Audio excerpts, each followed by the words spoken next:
안녕하세요. 박지성 사무사입니다.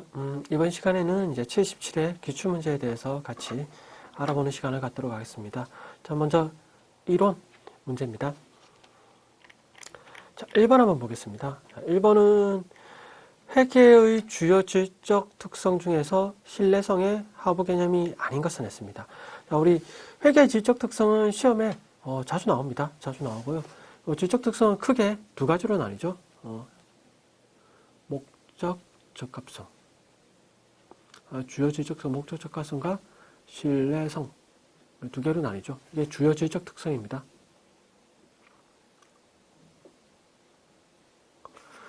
자, 목적 적합성에 대한 하부 속성은 우리 예측가치, 피드백 가치,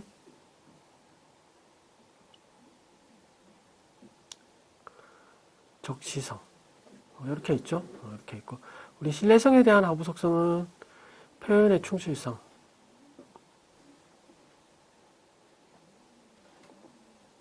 또 뭐가 있습니까? 검증 가능성, 이제 중립성. 자, 요게 이제 주요 질적 특성이죠. 질적 특성이고 기타 질적 특성으로는 이제 비교 가능성이 있죠. 자, 그래서 우리 주요 질적 특성에 대해서는 요 개념과 그리고 하위의 속성이 어떤 게 있는지까지도 이제 여러분들 아셔야 됩니다. 요거는 시험에 좀 자주 나오는 항목이기 때문에 그래서 신뢰성에 대한 하부 속성으로 아닌 것은 했죠. 아닌 것이니까 중립성, 검증 가능성, 표현의 충실성은 신뢰성의 하부 속성입니다. 표현의 충실성이라는 건 이런 거죠. 예를 들어서 이제 해당 매출 채권이 회수가 거의 불가능한 채권인데 이걸 이제 회수 가능한 것 같이 이렇게 표현한다든지 이거는 이제 표현의 충실성에 상실한 거죠. 상실한 거고 검증 가능성은 동일한 거래나 사건에 대해서 여러 사람이 동일한 측정 방법에서 측정을 했는데 하면은 비슷한 결론에 도달해야 되는 거죠. 중립성이라는 건 누구 하나의 어떤 그 의견에 이렇게 호도되지 않아야 됩니다. 그걸 중립성이라고 하는데 요거 뭐예요? 우리 신뢰성의 하위 질적 특성입니다. 그래서 아닌 것은 했으니까 예측가치죠. 예측가치는 우리 목적 적합성에 대한 하위 특성입니다. 자, 다음 2번. 다음 중 손익계산서에 대한 설명으로 옳지 않은 것은 했습니다. 손익계산서는 일정 기간의 경영성과를 나타내는 경영성과에 대한 유용한 정보를 제공한다. 맞는 얘기죠. 자, 손익계산서는 일정 기간이죠. 그래서 우리 손익계산서를 보면 어떻습니까? 2025년 1월 1일부터 2025년 12월 31일까지 해서 일정 기간을 나타냅니다. 그리고 재무상태표는 어떤 거예요? 일정 시점에 해당 기업의 재산 상태, 자산이 얼마고, 부채가 얼마고, 자본이 얼마고, 요거를 갖다가 나타낸 표가 재무상태표죠. 그러니까 재무상태표에는 일정 시점이 들어가는 거고, 손익계산서는 일정 기간이 들어가는 거죠. 기간이 들어가고. 그래서 일정 기간의 경영성과를 나타내는 표가 뭐다? 손익계산서다. 맞는 겁니다, 이거는. 매출액은 총 매출액에서 매출 할인, 매출 환입, 매출 에너리를 차감한 가액으로 한다. 맞죠? 금액으로? 맞습니다. 매출 할인이라는 게 뭐예요? 외상으로 매출을 했는데 매출자 입장에서 돈을 빨리 받는 게 좋습니까? 늦게 받는 게 좋아요? 빨리 받는 게 좋죠. 그래서 30일 후에 돈을 받기로 했는데 7일 이내 갚으면 10% 할인해 줄게 이렇게 합니다. 그러면 7일 이내 갚았을 때 10%를 할인해 주는 거, 그걸 우리는 이제 매출 할인이라고 합니다. 매입자 입장에서는 반대가 되는 거예요. 그래서 매입 할인이고요. 내가 빨리 갚음으로 인해 가지고 할인 받는 거 갖다가 우리는 매입 할인이라고 합니다. 매출 할인은 뭡니까? 매출이 일어났는데 다시 들어온 거예요. 들어온 이유가 뭐가 있겠습니까? 반품 받는 거죠. 물건에 어떤 하자가 있거나 이런 거에서 반품을 받았을 때 그때 반품 받는 거를 우리는 매출 환입이라고 합니다. 매입자는 반대가 되는 거죠. 매입 환출이죠. 매입을 했는데 다시 나가는 거죠. 환출해서 나가는 겁니다. 나가는 거고요. 매출 에너리는 뭐다? 어떤 물건에 하자가 있는데 반품하지 않고 일정에 그냥 깎아주는 거예요. 그거에 우리 매출 에너리라고 합니다. 그래서 우리 매출액은 총 매출액에서 매출 할인, 매출 환입, 매출 에너리를 차감한 가액으로 합니다. 매입액도 마찬가지예요. 매입 할인과 매입 환출, 그리고 매입 에누리를 차감한 가액이 매입액입니다. 상품 매출원가는 어떻겠습니까? 기초 상품 재고액에다가 단기 상품 매입액을 더하고 기말 상품 재고액을 차감한 게 상품 매출원가죠. 자, 그래서 상품 매출원가는 요거 여러분들이 나중에 뭡니까? 이거는 반드시 기억해야 된다고 했죠. 자, 이거는 반드시 기억하셔야 돼요. 요건 외우려고 하시지 마시고, 일단 내가 기초에 상품이 100개가 있었어요. 100개가 있고, 단기에 매입한 게 1000개를 매입했습니다. 그리고 기말에 창고에 가서 보니까 200개가 남아있어요. 그럼 뭐예요? 나머지 900개는 판매한 거로 보는 거죠. 판매한 거고. 그게 이제 판매한 거도 원가가 매출 원가가 되는 거죠. 매출 원가가 되고, 요거는 반드시 기억하셔야 됩니다. 단기 상품 매입액에는 매입 에누리와 매입 환출, 그리고 매입 운반비를 차감해서 순매입을 계산한다. 이거 맞는 질문이에요. 틀렸죠. 요거 때문에 틀린 거예요. 요거 매입은. 자, 우리 매입했을 때 들어가는 취득 부대 비용은 해당 자산의 취득 원가에 가산하는 게 원칙이죠. 가산하는 원칙인데 유일하게 가산 안 하는 게 있습니다. 그게 뭐예요? 우리 단기 매매증권. 단기 매매증권에 대한 취득 수수료는 어떻게 한다고 했습니까? 이거 단기 비용으로 처리한다고 했죠. 단기 비용으로 처리했습니다. 우리 보통 자산의 어떤 취득원가는 취득 부대 비용까지 다 포함하는 게 원칙이에요. 근데 단기 매매 증권 같은 경우는 이건 단기 비용으로 처리합니다. 기업의 기준에서. 답은 4번이죠. 4번입니다.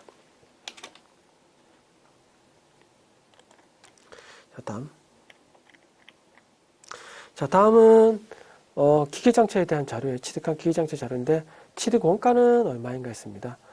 기계장치의 구입대금이 1,500이고요. 설치비가 50만 원, 그리고 운송비용이 45만 원, 시운전비가 35만 원이에요. 그러면 기계장치의 구입대금 1,500에서 해당 취득부대 비용을 더한 게 취득 원가를 구성하는 거죠. 자, 설치비 50만 원을 더하고요. 그리고 우리 운반비 45만 원. 그리고 시운전비도 우리 취득부대 비용이니까 그러니까 원래 자산에 사용하기 전까지 들어가는 비용이니까 이거 다 더하니까. 그러면 요거 다음은 이제 80,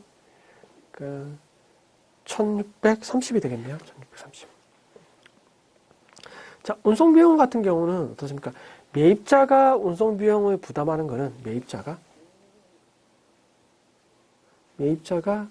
운송비용을 부담하는 거는 이거는 어떤 겁니까? 취득부대비용이죠. 취득부대비용입니다. 그래서 취득원가에 가산하는 거죠. 자, 근데 매출자가 판매자가 운송비를 갖다가 부담하는 거예요? 그럼 이건 뭐예요? 판매자가 부담하는 운송비는 매입자가 부담한 거 아니죠? 그러니까 이거 뭐예요? 이거는 그냥 우리 운반비로 처리하는 거예요. 비용으로 처리합니다. 매출자, 판매자의 비용으로 처리하는 거죠. 근데 여기는 이제 뭡니까? 내가 취득한 기계장치와 관련된 운송비니까 취득자가 부담한 거니까 이거는 취득 부대 비용에 가산합니다. 가산. 다음. 자, 다음 중 현금 및 현금성 자산에 해당하지 않는 것은 했습니다. 보통 예금은 뭡니까? 요구불 예금이니까 요거 현금에 들어가는 거죠. 현금 및 현금성 자산에. 당좌 예금은 요것도 요구불 예금이죠. 그것도 들어갑니다. 타인 발행 수표는 타인 발행 수표도 들어가요. 들어갑니다. 이거. 근데 취득 당시에 만기가 3개월인 4개월인 금융자산이에요. 얘는 뭐예요? 얘는 단기 금융상품으로 들어가겠죠. 근데 이게 취득 당시 만기가 3개월 이내다. 그러면 이제 현금성 자산으로 분류하죠.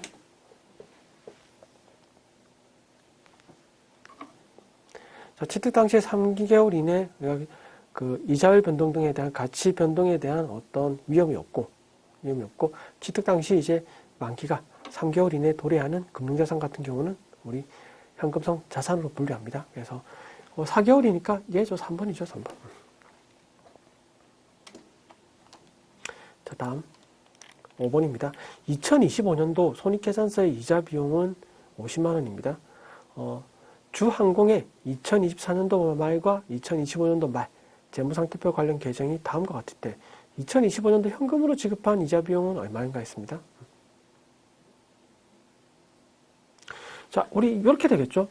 자, 우리 손익계산서에 계상하는 이자 비용은 우리 발생주에 의하는 거니까, 그렇죠? 발생주에 의하는 거니까, 그리고 손익계산서에 계상한 이자 비용이 50만 원입니다. 50만 원이면 이 50만 원 뭡니까? 실제 현금으로 지급한 이자 비용에다가 기말에 결산 분기할 때 아직 그 발생주에 의해 가지고 내가 지급할 의무가 있는데 아직 지급하지 않았다. 그거를 갖다가 우리는 미지급 비용으로 계산하는 거죠. 그러니까 미지급 미자로 계상되어 있는 2025년도 말에 계상되어 있는 13만 원을 더하고요. 13만 원을 더하고 그리고 2024년도 말에 미지급 이자로 계상된 것 같은 경우는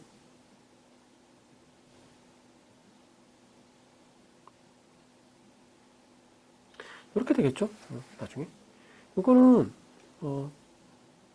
주의 미지급 원래 미지급 이자로 계상되어 있던 게 대변에 계상되어 있던 게 차변으로 넘겨주는 거죠. 그리고 나서 이거 현금으로 이렇게 계산하는 거죠. 근데 얘는 뭐예요? 미지급 이자로 계상된 거예요. 이거는 2024년도에 비용 손익계산서의 비용으로 처리됐겠죠.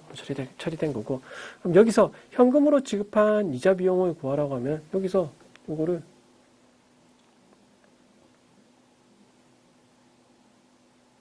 요거 다음에는 이제 65만 원이고 여기서 13만 원을 뺀 거니까 X는 그러면 52만 원이 되겠죠. 52만 원. 이렇게 계산되겠죠. 이렇게. 자, 손익계산서에 대한 이자 비용이 50만 원이고 여기서 전기로부터 넘어온 미지급 이자 그리고 단기에 발생한 이자 비용 더해주는 거죠. 손익계산서 이자 50만 원이 되려고 하면 그래서 이거 빼주고 하면 금액이 요거 이렇게 빼니까 요거 이렇게 더하면 65만 원이 되는 거고 여기서 13만 원 빼니까 이제 52만 원이 되는 거예요. 그래서 답은 52만 원입니다.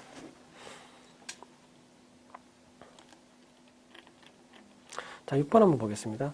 6번은 다음 중 항공의 업무일지 일부입니다. 가와 나를 회계 처리할 때 계정 과목으로 옳은 것은 했습니다. 자, 업무일지를 한번 보니까 가는 정기 간행문에 대한 구독료를 지출했죠. 지출했고 요건 뭡니까? 우리 일반적으로 할 때 요거는 도서인쇄비로 우리 처리하는 거죠. 자, 영업부 직원의 서비스 능력을 향상하는 교육입니다. 교육으로 지급하는데 요거는 우리 보통 뭐라고 치면 교육훈련비로 처리하죠. 계정 과목을. 도서인생비와 교육훈련비니까 답이 이제 3번이 되겠죠. 이렇게 처리합니다.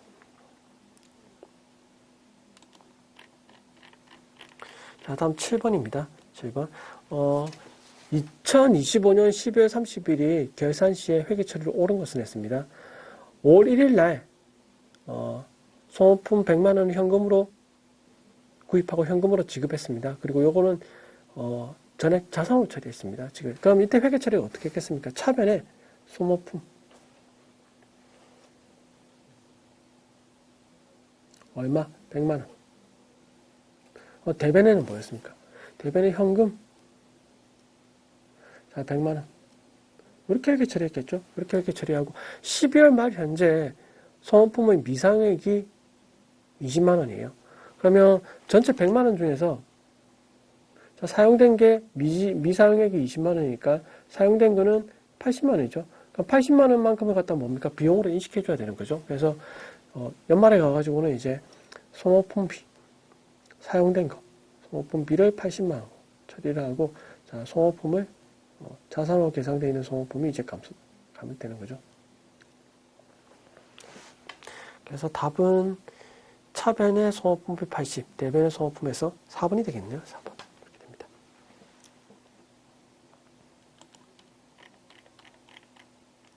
자, 다음은 부가가치세 특징에 대해서 잘못 설명하고 있는 사람은 누군가였습니다.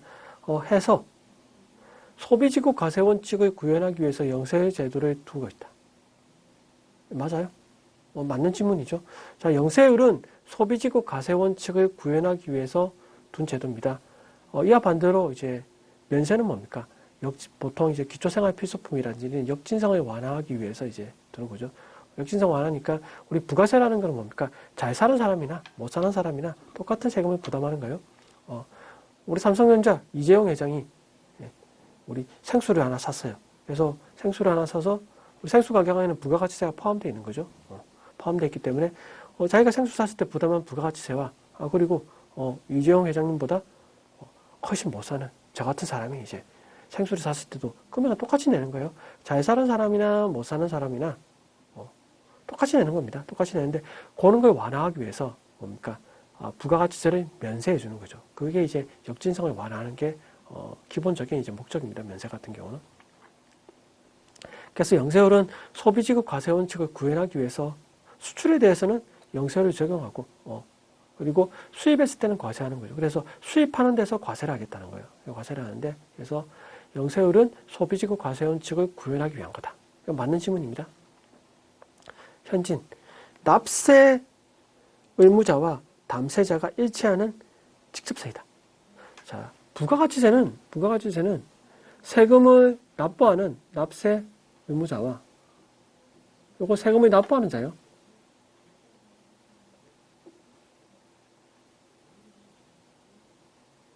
하는 자와 세금을 직접 부담하는 담세자. 이건 세금을 부담하는 자예요. 그래서 요게 같으면은 직접세고요. 요게 다르면은 부가가치세입니다. 자, 부가가치세는 어때요? 아까 제가 생수를 갖다가 샀다고 했죠. 그러면 생수를 샀을 때 생수 가격 안에는 부가가치세가 포함되어 있습니다. 그래서 생수 가격이 예를 들어서 1,100원이다. 이러면 거기에 대한 1,100원이면 100원에 상당하는 부가세를 누가 부담합니까? 구입자인 내가 부담하는 거죠. 내가 부담하는 거고 부가세는 누가 내요?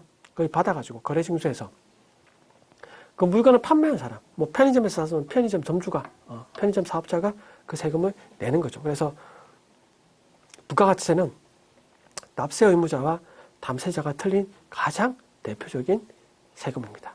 그래서 뭐 간접세는 자, 부가가치세는 간접세요. 개별소비세도 마찬가지예요.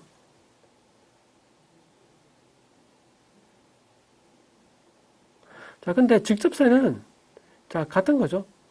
자, 우리 예를 들어서 소득세 같은 경우, 개인소득세 같은 경우는 개인이 벌어들인 소득에 대해서 부과하는 거예요. 그러면 부담하는 사람도 내고 세금을 내는 사람도 나요. 법인세도 마찬가지예요. 법인소득세도 뭐 상속증여세도 마찬가지예요. 이런 것들은 뭐다? 담세자, 세금을 부담하는 자와 신고하는 자가 신고하고 납부하는 자가 같기 때문에 요거는 직접세에 해당되는 거예요. 직접세. 그러니까 부가세는 가장 대표적인 간접세다.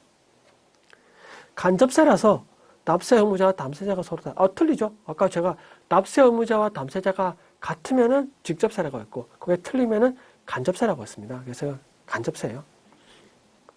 원칙적으로 모든 제한이나 용역에 대해서 과세. 그래서 부가가치세는 일반 소비세입니다. 면세 대상이라고 규정되어 있는 걸 제외하고 나머지는 모두를 갖다가 모든 재화 용역의 공급에 대해서는 과세 대상으로 삼고 있어요. 근데 이와 반대로 우리 개별 소비세 같은 경우는 특정한 개별적인 소비 품목에 대해서 부담하는 세금입니다.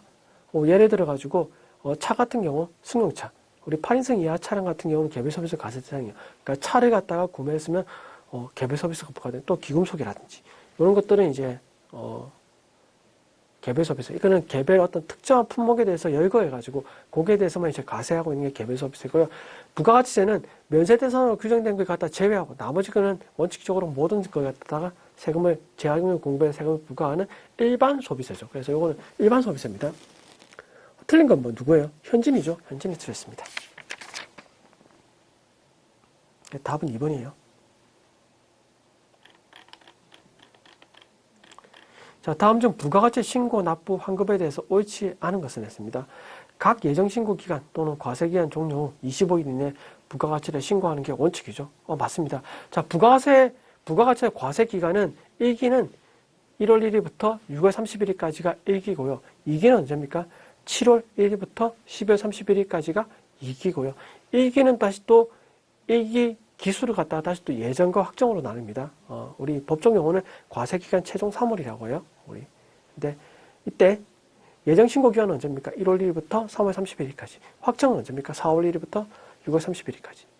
2기 예정은 7월 1일부터 9월 30일까지. 2기 확정은 10월 1일부터 10월 31일까지 되어 있고요. 그리고 그 하장 과세기간 종료로부터 25일 이내. 그래서 1기 확정 신고는 7월 25일까지죠. 7월 1일부터 7월 25일까지. 2기는 그 다음에 1월 1일부터 1월 25일까지 납부하는 게 원칙입니다. 그래서 부가세 신고 기간은 과세기간 종료로부터 언제다? 25일이다. 25일. 30일? 아니에요. 아닙니다. 20일입니다. 25일입니다. 25일. 총괄납부 사업자의 경우 주된 사업자 총괄해서 신고하고 납부한다. 아니죠. 총괄납부 사업자는 납부와 환급만 주사업장에서 하는 거예요. 주사업장에서 하는 거고 나머지 부가세를 신고하고 또 결정 징수하는 것도 마찬가지고 세금 계산서를 발급하고 수취하는 것은 다 각 사업장별로 하셔야 돼요. 근데 이와 반대로 사업자 단위 과세는 사업자 단위 과세는 신고도 하고 납부도 하고 또 세금 계산서도 이런 게 다 뭡니까? 이게 사업자 단위로 할 수 있는 사업장이 아니라 사업자입니다. 그래서 주사업장에서 처리할 수 있습니다. 사업자 단위 과세는. 틀렸죠? 답 틀렸습니다. 이거 신고는 각 사업장에서 하셔야 돼요. 신고는 각 사업장에서 해야 된다. 영세율이 적용되는 경우는 조기환급을 그렇죠. 조기환급은 원래 환급은 언제 되는 거예요? 확정신고 기한 종료 후에 이거 30일 이내 환급을 합니다. 예정신고 때는 환급이 없어요. 환급이 없고. 근데 영세율이 적용되는 경우와 또 우리 사업사비를 신설하거나 증설하거나 우리 감가상각 자산이죠. 이런 거 갖다가 취득했을 때는 조기환급을 받을 수가 있어요. 조기환급은 조기환급 기한 경과 후에 신고기한 경과 후에 15일 이내에 환급해야 돼요. 예정신고를 하는 경우 가산세는 적용하지 않는다. 우리 일반적으로 예정신고 할 때는 가산세를 적용하지 않고 언제 합니까? 이거 확정신고 때 하는 거예요. 예정신고를 아예 하지 않았다. 그러면 확정신고 할 때 예정신고 누락본을 같이 신고하면서 그게 대한 가산세도 같이 내는 거예요. 그래서 안 내는 건 아니에요. 내는데 언제 냅니까? 확정신고 할 때. 그때 내는 거예요. 다음은 자동차 부품 제조업을 영위하는 이제 주항공의 2025년도 제2기 예정신고 기간 2025년 7월 1일부터 9월 31일까지의 공급 내역이다. 부가세 과세 표준을 구하라. 그렇죠? 자, 과세 표준, 부가가치세 과세 표준은 해당 과세 기간에 공급 가액의 합계예요. 합계를 얘기하는 거예요. 합계를 얘기하는데, 근데 우리 영세율 같은 경우는, 주의할 점이 영세율이에요. 영세율 같은 경우는 0의 세율이에요. 그래서 우리 과세 표준이 있습니다. 공급가액은 있고요. 있고, 곱하기 세율이 원래는 10%인데 0%를 적용하는 거예요. 그러니까 뭡니까? 0원이 되는 거죠. 0원이. 자, 매출세액이 0원이 되는 거예요. 0원이 되는 거. 그래서 과세 표준을 구하라고 했으니까 요거 영세율도 포함시키셔야 돼요. 포함시키셔야 됩니다. 그래서 국외 매출액 수출 2천만 원. 요거 들어갑니다. 과세 표준에는. 국내 매출액 5천만 원. 요거 들어가는 거예요. 매출액이 당연히. 자, 공장을 처분했는데 토지 가액이 1,000만 원이고요. 건물 가격이 3천만 원입니다. 그래서 총 4천만 원인데, 자, 토지는 뭐예요? 토지의 공급은 요거 면세입니다. 우리 면세 품목에 열거돼 있어요. 건물은 과세입니다. 우리 면세 품목에 열거가 안 돼 있어요. 그 과세예요. 면세 품목은 법에 하나하나 다 적어놨어요. 그렇게 하나하나 적어놨는 것 같다가 우리 열거라고 하거든요. 열거라고 하는데, 자, 열거되어 있는 사항을 제외하고는 나머지는 다 과세예요. 과세이기 때문에, 자, 토지의 공급에 대해서는 법에 부가가치세 면세 대상이라고 열거가 돼 있어요. 열거가 돼 있기 때문에 토지는 면세입니다. 그래서 우리, 요런 류의 문제가 자주 나와요. 건물이랑 토지가 있는데, 이쪽에서 토지는 면세예요. 그래서 토지 부분을 빼셔야 됩니다. 그래서 여기 되는 거죠. 그래서 3천만 원 더 하셔야 돼요. 그럼 총 얼마입니까? 1억 1천이죠. 그러니까 답은 1억 1천이 아니라 1억이죠. 1억. 죄송합니다. 1억입니다. 자, 2천에서 5천 더하고 3천 더하니까 이거 8천. 1억입니다. 산수가 잘 안 되네요. 1억입니다. 1억. 그래서 1억. 자, 이렇게 하시면 이제 이론까지는 이제 10문제를 다 풀어봤고요. 조금 쉬다가 다음 시간에는 우리 이제 실무 수행 평가에 대해서 같이 한번 풀어보도록 하겠습니다. 자, 이번 시간 여기까지 하겠습니다. 다음 시간에 뵙겠습니다. 감사합니다.